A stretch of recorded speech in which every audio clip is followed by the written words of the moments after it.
રામ રામ ડાયરા, સ્વાગત છે તમારા નવા મિની વ્લોગમાં। આજ છે 1/1/24, નવું વર્ષ। આજે આપણે સ્ટેશને જોવું તો ખરી કેટલી ગાડી પડી। ત્યાંથી બસમાં જ આવી ગયા આપણે મોતીબાગ આવી ગયા। ના હતી આપણી કોલેજ, પીકેએમ કોલેજ જુનાગઢ।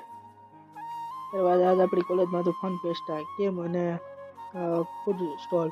ત્યારબાદ આપણી કોલેજનો બહારનો નજારો। ત્યારબાદ આપણે રિક્ષાવાળાને પૈસા આપી અને રિક્ષામાં બેસી ગયા રસ્તામાં મામલતદાર ઓફિસ। ત્યારબાદ આવીને ચા પીધો, ચા પીને આવી ગયા આપણે બસ સ્ટેશન આવી અને આપણે આપણી મોંઘી 40 લાખની બસમાં બેસી ગયા અને બસમાં બેસી અને આપણે કેવતરા તરફ જતા હતા। રસ્તામાં આવ્યું વાટે ઓહો આ તો જોયું તો લૂંટવાનું મશીન। ત્યારબાદ આવી ગયું કેવતરા ગામ। ત્યારબાદ આપણે ચોકલેટ ખાઈ અને સાંજના જમણવારમાં દાલ બાટી ખાઈ અને કાલ મળીએ નવા વ્લોગમાં।